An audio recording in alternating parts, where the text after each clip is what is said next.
Hey guys, today I'm going to show you how to patch an Innertube. So anyways, about a week ago we had a flat tire on the loader. There's the tire right there, and we got the Innertube out finally. Split ring, still had to take it to a tire shop to get that all out. And here's the Innertube, and I found the hole. It looks like the rubber stretched a little bit. Like, I think I know what happened. I think when I parked the loader last year, I parked it on a big sharp rock. It must have made its way over time through that, just sitting on that thing over time. And because you can see kind of a shape of like a weird shape on this thing, you know, so that rock just must have been poked against this Innertube for like a super long time, and then, you know, and then eventually it just put a hole in it. And if I air it up, you can actually hear that coming out of there. So anyways, yeah. So I'm just going to use this. Normally you do it by hand, but I have this. I'm going to try this.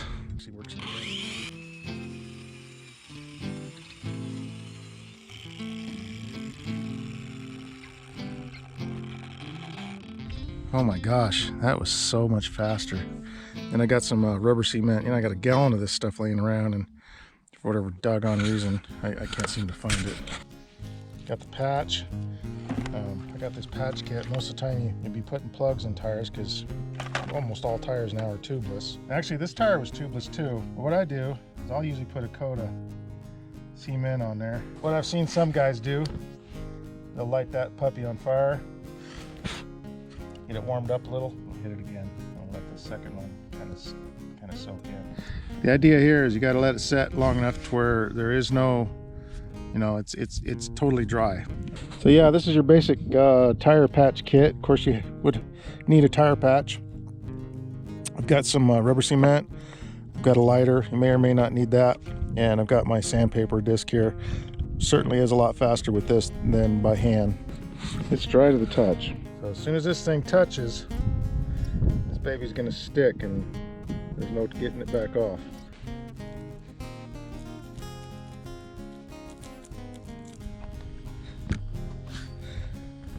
If you've done your job right, that thing should really be on there good. And that's pretty much a permanent patch.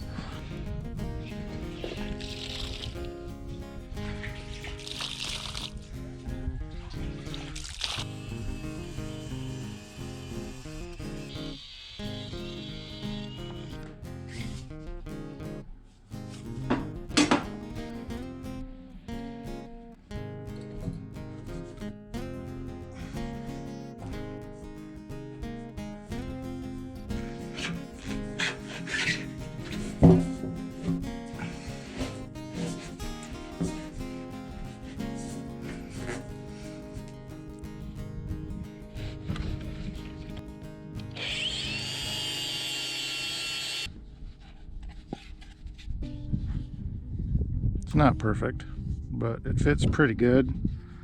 And I'm gonna put this in with a couple screws.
Well, we got her done. Boy, nothing's easy around here, but that's the price you pay. Anyways, got her aired up, but not very much, because these things aren't called Widowmakers for nothing. These rings have been known to fly off and kill people when it gets pressure on it. I mean, that's a lot of surface area that's applying force to this ring, and if these aren't seated properly, boy oh boy. So what I'm going to do before I air this up finally is I'm going to throw a chain around this whole tire, and we're going to lock that chain down, and then we're going to give it some air. Shouldn't have any problem. I mean, this ring looks like it's in good, but you never can be too safe. And of course, nobody wants to take any chances that aren't necessary. But hey guys, if this video just didn't totally suck and maybe even blew your skirt up just a tiny bit, give it a thumbs up, and I would sure appreciate that, guys. And hit that subscribe button, and boy, that would make me do a backflip. So thanks a lot for watching. We'll see you guys on the next one.